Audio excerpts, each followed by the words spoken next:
well, we're always talking about like, I think generally in this world, it's like, oh, who's making the biggest model? And last week we talked about Llama 403B and how that was getting all the attention. But last week we also had GPT-4o Mini, which is a version of GPT-4o that supports text and vision, I guess, not speech or audio yet on this model. I think that's planned.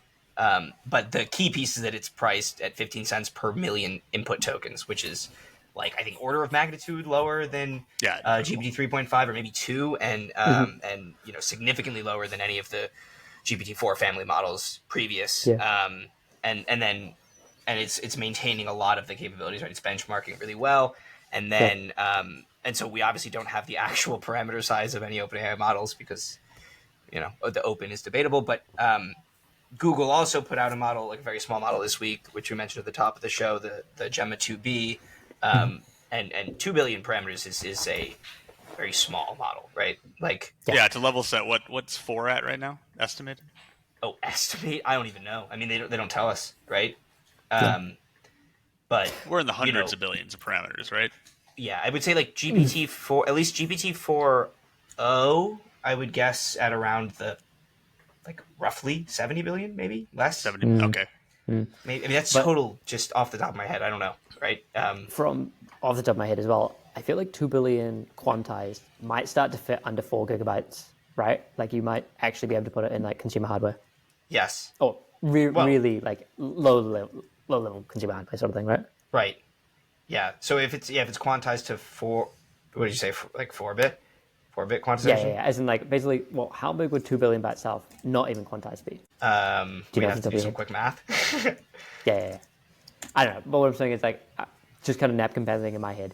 Basically, it's getting so small now that you can actually feasibly run these things. You could always run SLMs, but I think the more impressive thing is it's operating a very, very good intelligence, right? Like on the benchmarks and stuff, they were mad impressive. 4 for gigabytes. The size.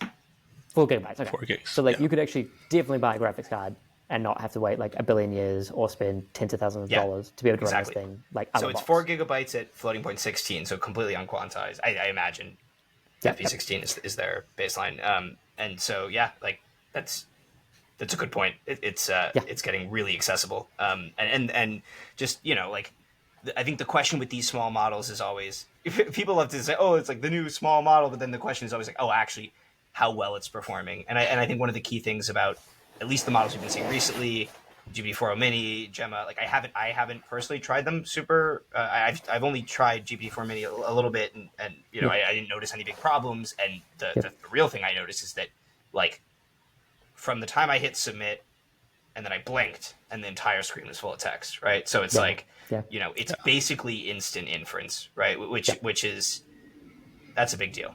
That's pretty cool. And the fact that it's still benchmarking well with infinite inference is like, and somehow this is flying under the radar. Like somehow Twitter is still talking about 403B that nobody can run, right? So anyways, I'm curious about your thoughts on that, like the difference between like small models that actually work, big models that can actually be run. Like where should the attention be? I mean, from my perspective, you need, I think, movements in both. I think unfortunately small language models are way underlooked because I think people want the next big thing, right? They're looking at like I want the next Lamborghini upgrade, right? Right. Great to see the next Lamborghini upgrade, but realistically it costs a shitload. These things cost so little, run so cheaply. To me, these are like the Toyotas, and they are actually the things that everyone uses and runs. Nice. And that is exactly what you need to look at, because as this becomes like table stakes, your cheap model that is so inexpensive can be run for everything, and suddenly you're going to see sparks of intelligence because you're running it all the time. The Lamborghini, you don't typically drive a lot because it costs a lot. If it gets like, anything goes wrong with it or whatever, taking that analogy, it's like you kind of leave it parked in the garage and admire it, right? Right. So I see it as we want the next big models from OpenAI because it's this new like iPhone moment, right? It's the new hot thing. But actually seeing continuous upgrade at such a fast amount of time relative to the tech space, it's incredible for small language models, right? As you said, it's orders of magnitude. I think most, the audience might not necessarily fully always appreciate this. That's insane in any technology, right? It's only been like 2 years, right? Like when was GPT-2, right? Oh, sorry, GPT-2. Like probably 2021, 2022. Like it's only a couple of years later. It's now way more intelligent, way faster, and cheap, right? Yep. Like that is, to me, pretty insane. And as you say, it's kind of flying under the radar. But I think this is like a pretty significant technological advancement. And again, just to underpin it, like the intelligence is good, right? Yes. Like this then kind of proves that as you get bigger models, you can then get the smaller models with just as good, like not just as good, but very good intelligence. So once you get like this immeasurably smart, large language model, you'll have like a measurably, massively intelligent small language model that runs fast and cheap. And that's amazing. And I think there's actually an interesting point hidden in there where you were like, oh, when was GPT-2? Like 2019, 2020? 2019, 2020 was GPT-3. And GPT-2 was even earlier. But so it's just interesting to see, like, it.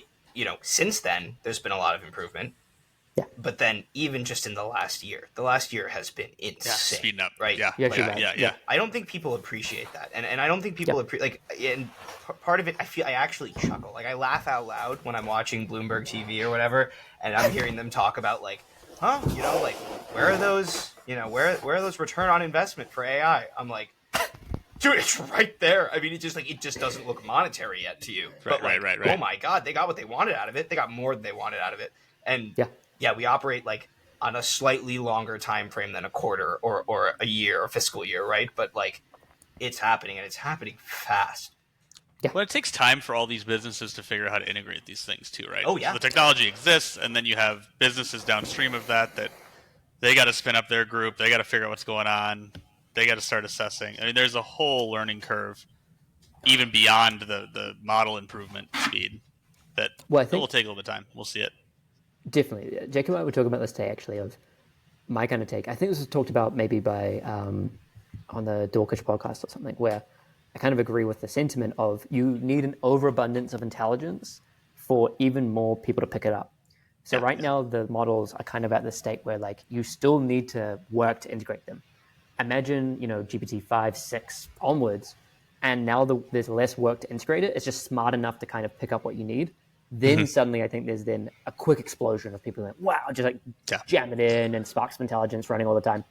So now I think, unfortunately, even though it's like good enough for a lot of use cases, smaller companies are not going to spend like, hiring 10 software engineers to help integrate AI into all their different bits and pieces. They're just going to use the GPT wrapper startup that costs $5 a month, right? Much cheaper than hiring an engineer. But later I was going to say they're going to put all their engineers on that and leave the old products to fall apart. But Yeah. But I think in the future where you have smarter models, it might bridge that gap. I do agree, though, that I think a lot of the kind of business world might be not baking in the fact that this is longer than a quarter. Yeah. This is it's really, really going fast. And as Jacob said, like it's so true that the rate it's going is going faster and faster, right? The exponential scaling laws are still applying. There's a precedent for Wall Street not understanding investments like that. I mean, AWS is the canonical example, right? People see AWS as like an obvious decision now, but it was insane at the time. It was nuts to be dumping all this CapEx into building servers to host, other people's websites? Like, what's that all about? And it turned out to be one of the greatest investments Amazon ever made. And you see a similar trend with AI, where big companies making huge bets, getting second guessed for those bets, and getting told and telling the people second guessing, hey, it'll pay off eventually. And Wall Street likes to operate quarter to quarter, so that makes sense to me. I think back to the smaller model discussion, there's a lot of use cases where speed really, really matters. And translation comes to mind. Like we're getting to a place where I can have a translator across, say, the top 50 languages on Earth in my pocket and translating real time, no internet connection. I can be out in rural anywhere, and we can have a real time conversation getting translated through. Yep. There's a use case of why do you want a small model on a phone? Why does this matter? Like all of that starts to get really interesting. I don't know if anybody's ever used a mushroom detection or plant detecting app. We live up in the mountains here. We use them fairly regularly. They kind of suck right now because they take a long time. You got to do all these photos of it. You can't do a video pan of it. You got to photo, select. With these models, you're talking about real-time object detection. The ability to start doing these things at speed and scale is crazy. That starts to add such a level of trust to this too. It doesn't feel so tethered to the server. Yep. Insane. So yeah, and look, so I think, yeah, just like and I guess to like sum it up a little bit, it's like we have, and I pulled this up just so we could see that like,